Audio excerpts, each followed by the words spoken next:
You're watching Open Agenda. Here's our host, Joe White. Welcome to Open Agenda. I'm your host, Joe White. In the studio with us now is Joe Scafino from Salisbury. Thank you, Joe. Yep. Michael Lankford from Salisbury. I asked the two of you, I wanted you to be on this episode because you both are so active with the city council, showing up, watching.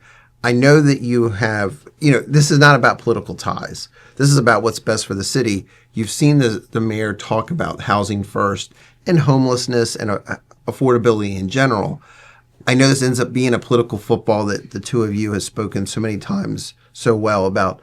We need to take the politics out of this and work on the solutions. I want to bring in Mayor Randy Taylor. And I know his letter got leaked about him reevaluating housing first. And I know I've talked to him personally about he may want to expand this or adjust it. He just wants to make sure they're helping the most folks. I don't want to do that with Mike Goldberg from Del Mar because Mike doesn't go to every meeting. And I want to see if Mike can understand it. And then I want to bring the two of you back in and just see how you feel about what Randy had to say. All right? Sounds good. All right. Good. So stay with us. When we come back, we're going to bring in Randy Taylor, Mayor of Salisbury. We're going to talk about housing first and the Salisbury City Council. So stay with us. We'll be right back. Welcome back to Open Agenda. In the studio with us now is the Mayor of Salisbury, Mr. Randy Taylor. Thank you for coming out. Thank you. Mike Goldberg, thanks for sticking around. Of course. So we heard about the housing first through the media and through the last few work sessions at the City Council. We wanted to get your take on really what is housing first and how does that affect Salisbury? And I want to ask you first, where did it even start? Well, it started by my Jake Day and the prior administration, and basically, Ann Street and Housing First was both started, and Housing First was started first, and then Ann Street came sometime later. And it's somewhat unusual for a town our size to have this level of housing, being handled by the city level. But in fact, that's what we're doing. That said, the Housing First is far less known than Ann Street. And essentially what it's designed to do is be permanent supportive housing for folks that are previously homeless to transition to fixed housing and then get permanent supportive sort of services, which we've done a better or not so great job of over the years. The first initial problem we had was, in my view, in terms of the program, was they were supposed to be paying a portion of their rent, which they weren't doing. So we sort of corrected on that front. And then the next step was, well, wait a minute, is this the right fit for what we're trying to do in terms of helping as many people as we can relative to housing support? And what I really realized was that basically we had spent $1 million over 10 years to support 11 households. Now, there had been various people that had moved to those households, but your average was 11 per year. Yeah, we had 11 per year. So we started looking at, well, critically, how can we do this better? How can we help more people, either with the same amount of money, or maybe we have to add some money and look at different buckets? Since that's what we went down that alley, and so we sent a letter out basically to say, hey, listen, we're not going to do anything until 2027. You mean make any changes? Make any changes in the program. But we were going to be reevaluating. And so in that event, that little period right there, we had a few people that got a different voucher and through a different program and were able to move along. So that freed up more dollars, so maybe potentially could help somebody else. But in any event, we sent out a letter saying that we're not going to do anything for 2027, and then we're going to look at how the housing, how we can do this better, where we can help more people over a shorter amount of period of time. Now, one thing you just said is you said this is a permanent solution. So is the goal of the program not to transition these folks into paying this rent to them for themselves or a larger portion eventually, so you can help more people later, or like once you're on it, you stay on it? Well, that's what it had turned into, and I think in some cases there are a couple people within the current footprint that'll probably stay that way, but there may not. Because these are people that get a very low amount of money through a benefit, less than $1,000. So it's not they're not a population that can readily rent privately. So what we were hoping to do is let it become a gateway to permanent housing, where we temporarily provide them housing, provide them supportive housing, and then ultimately redirect them to a voucher that's either state funded or federally funded. Okay. Not really to stay on the city part of this, but to then transition to another organization. Exactly. Okay. And then that, of course, that would free up a spot to help somebody else. And then as we got into it a little bit more, we realized that there's varying levels of homelessness and reasons why. It can be mental illness, it can be addiction, it can be mental illness and addiction, it can be, just an inability to manage over time, and it creates, chronic homelessness. So we're looking at all those buckets, and that's what we're kind of using, taking a step back and saying, hey, wait a minute, what's the level of the problem, what's the complexity of the problem, and then how do we address what we're seeing when we see people hanging out at the ACME and sleeping on the street over by Rite Aid and that sort of thing. So, what my administration is looking to do is actually not check a box that we're doing X, Y, Z, but that we're actually addressing the complexity of the problem and trying to get a better result. One of the things Mike and I have covered, and we're both fiscal conservatives as you are, is what would the program look like if we start to go through a recession? And it does seem like a recession is dawning on the state of Maryland anyway. Yeah. Does that impact the city's ability to continue to fund this program? Well, anytime the state's having problems, that can have a ripple effect on the city. But we are using city funds for all of this funding. That said, there are plenty of partners out there that do this probably better than we do. And I think the thing that the city could probably do is provide the asset side or the fixed structure or whatever, the real estate piece of it that could help support agencies to help support the bigger problem of homelessness. But if the state grants that are out there, the voucher systems, were to dry up based off of state financial shortfall like we're experiencing now, right? Would that then put more pressure on the city? And are you trying to get to a point that you can have some flexibility to respond to that, or are you really just are you trying to evaluate the dollar spent now? Well, I think that's what why the people that are benefiting right now from the program are worried about, because it's the most stable. We're local. We're not as flexible, or I shouldn't say as vulnerable, say, as the state funding might be. So they want to keep what they have, and I agree with that part. To the extent that we can make it a self-sustaining program, sure. If we can get the benefit of the state, great as well. Or private organizations or nonprofits, great too. But I think understanding the complexity of the problem, and I don't think we get these PIT counts, the so-called point-in-time counts. They're not particularly accurate. So I'd like for us to take a deeper dive and really look at, what the problem looks like here in Salisbury and see how we can help. What's this evaluation process going to look like? You mentioned to me before 90 days. So what would happen in the next 90 days that would evaluate this program? Well, we're working with a couple of different local providers of homelessness, and we're getting a sense of where they are in terms of head count, whether that's Halo, whether that's Christian Shelter, on down the line. And we're just trying to get a sense of what's happening in front of the ACME and who's out in the woods. And we're not doing so-called a pit count so much as a hard count and trying to figure out what the real situation is. And because, people that are like Christine Chestnut, who's with the city of Salisbury, they've got lots of years of experience. So they've known many of these people for many, many years. Okay. Yeah. So what, ultimately it's the housing crisis that we're facing that's driving this. I know that you're working on several projects with the city of Salisbury. You have stuff that's on your plate for the next 12 months to even beyond your current term. How will some of those projects impact the affordability of housing in Salisbury? Well, we do have a good pipeline of housing that's coming to the market. It may not be the type of housing where we're talking about here. When I was talking about projects in the next 12 months, I was talking more like infrastructure projects that have been hanging around that haven't been built. For example, Waterside, for example, Johnson's Dam. There's a number of them.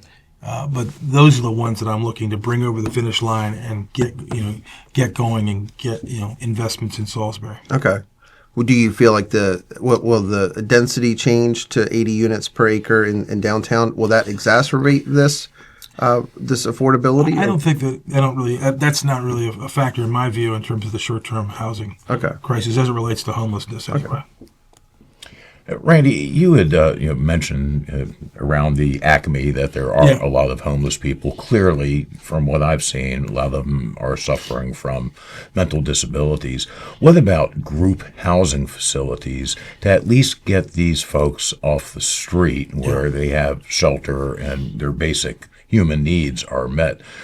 Why aren't we seeing that, and why aren't we seeing any assistance from the state of Maryland in establishing those kind of facilities? Yeah, well, I agree with you. That's where I think the city could be of help, providing a fixed asset for that type of an environment, and then other nonprofits could support those assets in trying to get them permanent housing, or at least out of the weather and in safe, secure housing. Are the nonprofits or religious organizations, do you feel that they're making the level of contribution to taking care of their flock that they should be? Yeah, I think there's a percentage of the population that become problematic over time. So they become unhousable, or they go to the woods, and so that's the challenge. It's that, I think, segment of the people you see on the street, which and Chris and I, that's cool. We're trying to get access to a override, emergency shelter, but those are the folks that you're seeing in front of Acme all night long instead of the Rite Aid, and that are having problems finding Halo type or Christian shelter type or Hearts and Hands types of housing. Salisbury City Parade was this past Sunday. Yes. Did you have a nice turnout? It was a good turnout, and I had a good time. Was it a little cold, though, right? A little brisk. Yeah. A little brisk. You think there's a different spirit in the air this time of year in the city? Yeah. I think everybody kind of lets themselves be a little bit more lighthearted during the holidays, and I hope that lends itself to maybe some productive conversation. The departure of Deshaun, the replacement, the anticipation of who was going to be in leadership, I think, was creating some angst more than normal, and on top of some things that are going on inside the city. But I think, by the time the holidays actually hit, they'll lighten up, and hopefully we can have some eggnog and enjoy it. Mike, you were out there. I was, and I just think it's a great event. It was the first time I'd actually ever gone to the Salisbury Parade, and not only were the floats good and all the kids and the marching bands, but it really brings a community together. You talk to people that you talk to people that you've never met before, and you make new friends. A lot of the dignitaries were there. We saw you there. A lot of the members of the county council, some members of the city council. Did you get to see Santa Claus? I did see Santa Claus. Okay. Yeah, and I think it was the real Santa Claus. Okay. Yeah, it was. We got to see at the last Salisbury City Council meeting on Monday the swearing of a new council member, appointed council member to replace Deshaun Dowdy, and we also saw an election amongst the council for a new president. Yes. You were part of that process. For council president now open? Yes. Mr. Mayor, Yes. I'd like to nominate Councilwoman Jackson for the president, please. Okay, so we have one nomination. I'd like to nominate Angela Blake. Yeah, whenever there's a change in the leadership, the mayor takes that role of of conducting those ceremonies, and I did, and so Angela Blake was selected as the new president, and April Jackson the vice president. So. And you heard a lot of folks speak at the public comments about the lack of transparency over the appointment process. Member of the Salisbury community, I want to express my strong belief in the foundational importance of transparency in our local election processes, particularly following the recent vacancy appointment. It appears that many in the community were disappointed that the procedures used to fill the recent vacancy on the city council lack the public scrutiny and openness that builds community trust. There has to be a procedure to break a tie. I think the charter needs to be addressed so that in the event of a tie, who else but the mayor, another elected official, to make that decision. And even the calls for special elections. Do you have an opinion about whether or not we should change the charter to include that? It's interesting, and as I did the math, a number of people, three of which now are on the council, in Angela and Michelle and in Melissa, all came out of the result of special elections. Or appointments. Appointed election. So appointments. So I think we were talking about it this morning in our staff meeting, and I was saying that when you lose a council member, you need to fill that position because it fills out but the way maybe to do it is to do an appointment, but then have a special election to follow, and that appointment may or may not survive it, depending upon how the election goes. I think that's probably maybe the fair way to do it if there's a lengthy term left on their. Yeah, one of the one of the dates put out there was a year. If there was more than Yeah. a year left, or even I heard 100 days. 100 days isn't even very long to get an election so, off the yeah, ground. I So, agree. were you satisfied with the way that the city council election for the president went? Is that Yeah, I mean, I think they voted their conscience and what they wanted to do. Let me say it this way: I'm happy. I just met Melissa and Holland, and I think she seems very, very nice, and I'm hopeful that she comes with open hands, ready to do some work. We've got some work to do. That said, yeah, there was a lot of controversy as to her qualifications relative to other people, and I think that's to be expected. At the end of the day, I think we probably do need to make a little tweak in the way we do the elections, because it would be a fair way for the people to speak in the event of. Well, the people in that district, clearly, they did not get a voice now as to who was going to represent them. And, in my view, in the event of an effort to appoint somebody, and there is a deadlock, why doesn't the mayor able to make the deciding vote? If you take a look at the federal level, the vice president of the United States is also the president of the Senate, but only votes when there's a tie. Exactly. And there's been so much talk, especially during question A, that our local government needs to more closely mirror the structure of the federal government. Yeah. Well, here's a necessary piece of that structure, but it doesn't exist. What do you think the chances are of a charter amendment that would give the mayor that power to cast the deciding vote in this circumstance? It's interesting. I mean, I think it'd be worth a conversation at the council level. And maybe it's a combination of that. Maybe it's the mayor votes in the event of a tie, and then that person does run in some sort of formalized election later on, if that's to get the will of the people, of the people in the district. are you noticing a shift in the amount of public engagement at the city council meetings? Is there, and obviously sometimes people are there because they're upset. Yeah. But are you seeing any shift in the fact that people are saying, "Hey, look, I'm going to go ahead and get involved before there are problems"? Get involved, not so much, but they speak out for sure. And they may do it in various ways. They may come to council meetings. They may tell the mayor. They may send emails. They may post on Facebook. They may do a bunch of stuff. But there seems to be a fair amount of people swirling about the topics that are important to the city right now. So, what other challenges besides the housing first do you think are high on your list?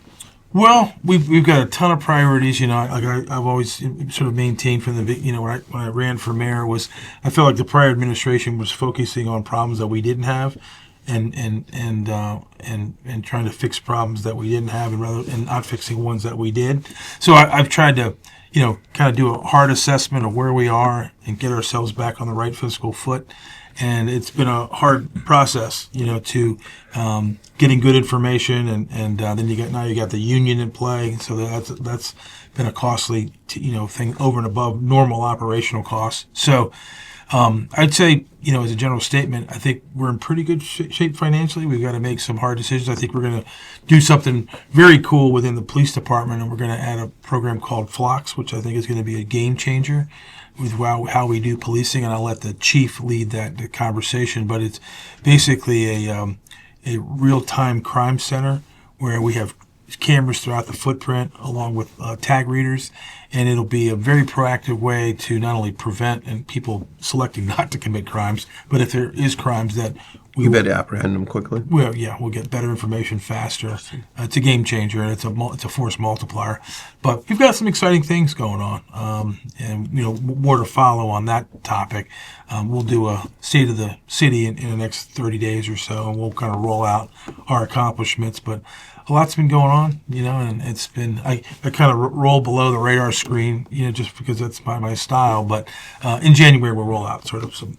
And your next meeting's moved up because of the holiday. We do have the holidays coming up, but your next meeting's December 15th. Well, thanks for coming out. Thanks for talking about housing first with us. We hope to get some folks' questions answered that have approached us.